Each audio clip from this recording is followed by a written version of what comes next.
ममता बनर्जी के सामने एक बार फिर गृह मंत्री अमित शाह हार गए।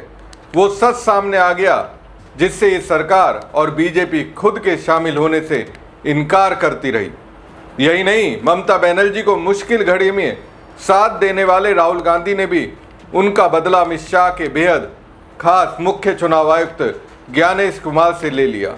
और अब स्थिति ऐसी बन गई कि सीजीआई सूर्यकांत ने भी ममता के पीछे पड़े बंगाल के नेता शुभेंदु अधिकारी को बता दिया है, आप अभिषेक बनर्जी को सीमाओं में नहीं बांध सकते हैं। क्योंकि दोस्तों, जिस तरह से शुभेंदु के राज में अभिषेक बनर्जी के साथ खेल हुआ, जिस खेल को शुभेंदु जारी रखना चाहते थे, उसे अब सुप्रीम कोर्ट ने भी रोक दिया। देखा जाए तो इस वक्त ममता बनर्जी बीजेपी से इस तरह जीत रही हैं कि पाला बदलने वाली सयोनी घोष भी शायद पुराने स्तर पर वापस लौटकर ममता बनर्जी से कह सकती हैं, दीदी माफ कर दो, आपने बहुत कुछ किया लेकिन हम तो एहसान फरामोश निकले। सयोनी घोष को इसकी झलक जादवपुर में ही दिख गई। भले ही सत्ता के साथ जाकर उन्हें खुशी महसूस हो रही होगी, लेकिन डर तो लग रहा होगा, क्योंकि आने वाला वक्त में हिसाब तो उनके साथ भी होगा। दोस्तों, बंगाल से जुड़ी 4 ऐसी खबरें मैं आपको बताऊंगा जिनके बाद आप ये कहने के लिए मजबूर हो जाएंगे कि हारी हुई बाजी को जीतने की कला ममता बनर्जी को बखूबी आती है। नमस्कार दोस्तों, मैं हूं परवीन सानी। दोस्तों, ममता बनर्जी पर भले ही बीजेपी के उत्पातियों की ओर से उन्हें डराने धमकाने का प्रयास हो रहा हो, टेरिबल वो है, मेरे को गाड़ी में बड़ा बड़ा पत्थर मारा गया बाहर से, एंटी सोशल पुलिस का सामने में हमको इतना गाड़ी को अटैक किया। अगर हम गाड़ी का कांच शीशा खुला रखता तो हमारा माथा फट जाता, हम लोग सब मर जाता। ऐसा पुलिस का सामने में हुआ, हम कभी ऐसा हमला नहीं देखा। क्या कर रहा है इतना? पुलिस बीजेपी को प्रोटेक्शन दे रहा है। इतना सब होने के बाद भी ममता बनर्जी डरी नहीं हुई है। और मुझे ऐसा लगता है कहीं ना कहीं बीजेपी खुद को ममता के सामने हारते हुए देख रही है। फिर चाहे राष्ट्रीय स्तर पर हो या फिर बंगाल के स्तर पर, बीजेपी ममता से हार रही है। और अब ममता की जीत का सिलसिला शुरू हो चुका है। पहली हार दोस्तों पता है बीजेपी की कहाँ हुई? वो हार हुई राष्ट्रीय स्तर पर। वो हार तब हुई जब जंतर मंतर पर छात्रों पर बीजेपी की सरकार अमित शाह की अगुवाई में दिल्ली की कानून व्यवस्था संभालने वाली पुलिस ये कहती रही कि पैलेट गन का इस्तेमाल हुआ ही नहीं। राहुल गांधी तो बस यूं ही किसी को लाकर ये कह रहे हैं कि पैलेट गन का इस्तेमाल हुआ। अगर ऐसा है तो राहुल गांधी सबूत लाएं।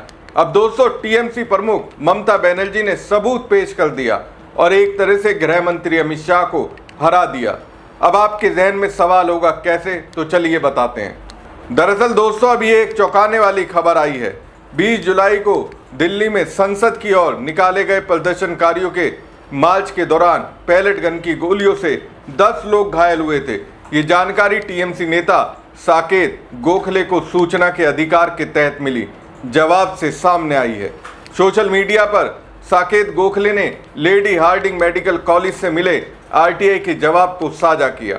इसमें बताया गया कि मार्च के बाद पैलेट गन से घायल 9 लोगों को अस्पताल लाया गया था। इससे पहले सफदरजंग अस्पताल ने बताया था कि 20 जुलाई को पैलेट गन से घायल एक व्यक्ति का इलाज उसके यहाँ हुआ था। तो कुल मिलाकर 10 लोग घायल हुए थे। और देखिए अमित शाह की दिल्ली पुलिस क्या कह रही थी, पैलेट गन तो उसने चलाई ही नहीं थी। हालांकि सीआरपीएफ की एक इकाई आरएएफ की जनरल डायरी में दर्ज जानकारी का हवाला देते हुए द हिंदू ने 28 जुलाई को रिपोर्ट किया था कि दिल्ली पुलिस के एक अधिकारी के आदेश पर प्रदर्शनकारियों के खिलाफ पैलेट गन चलाई गई थी। दिल्ली में निहत्थे प्रदर्शनकारियों के खिलाफ पैलेट गन के इस्तेमाल का ये पहला मामला बताया गया है। पैलेट गन से घायल हुए 2 लोगों प्रशांत कुमार सिंह और शेख इरशाद ने अब सुप्रीम कोर्ट का रुख किया है। उन्होंने प्रदर्शन के दौरान भीड़ को तितर बितर करने के लिए पैलेट गन के इस्तेमाल पर रोक लगाने की मांग की है। साकेत ने एक्स पर पोस्ट करते हुए लिखा, उन्हें अभी तक दिल्ली के एम्स और राम मनोहर लोहिया अस्पताल से कोई जवाब नहीं मिला है। ममता के नेता साकेत गोखले ने लिखा कि ये कैसी लोकतांत्रिक व्यवस्था है जहां पुलिस पैलेट गन चलाती है, फिर उससे इनकार करती है, और जब उससे सवाल किया जाता है तो घायल लोगों की संख्या बताने से भी बचती है। उन्होंने सवाल किया कि भारतीय जनता पार्टी के नेतृत्व वाली केंद्र सरकार ने 20 जुलाई को पैलेट गन से घायल हुए लोगों की पुष्टि की गई संख्या अब तक सार्वजनिक क्यों नहीं की है? गृह मंत्री अमित शाह पुलिस और केंद्रीय एजेंसियों का इस्तेमाल अपनी निजी ताकत की तरह कर रहे हैं और अब वो संसद से बच रहे हैं।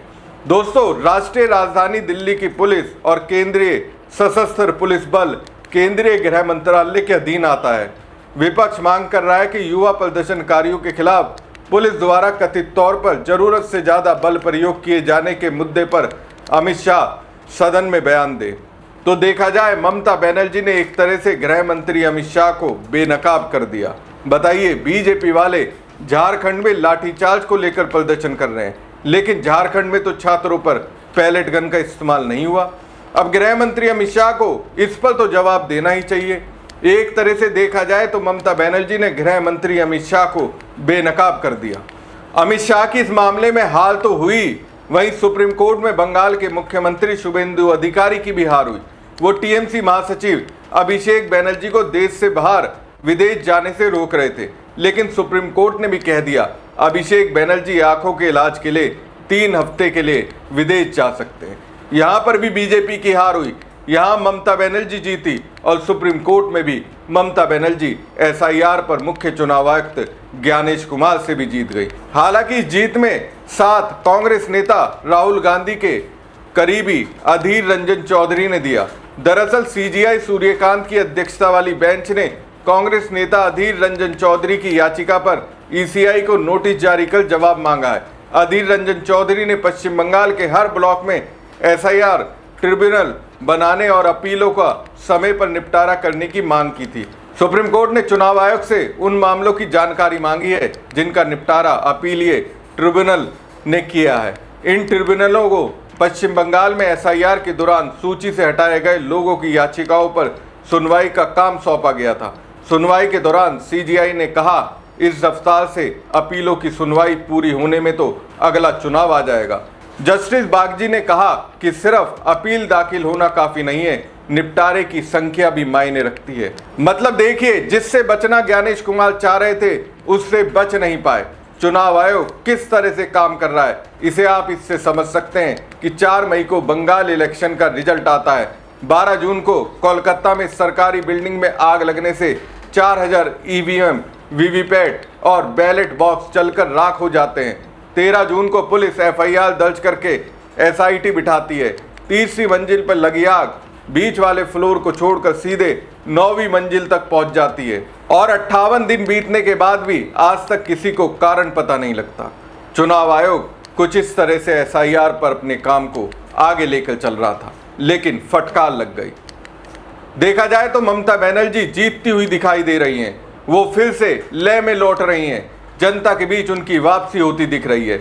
जिन विधायकों और सांसदों ने ममता बनर्जी के साथ विश्वासघात किया था, अब वो जनता के निशाने पर आ रहे हैं। इस मामले में सयोनी घोष तो पहले नंबर पर है। जादवपुर सयोनी घोष का संसदीय क्षेत्र है। यहाँ पर लोगों ने सयोनी घोष की ओर से इस्तेमाल किए जाने वाले कार्यालय पर ताला जड़ दिया। लोगों ने सयोनी घोष पर ममता बनर्जी से वादा खिलाफी का गंभीर आरोप लगाया है।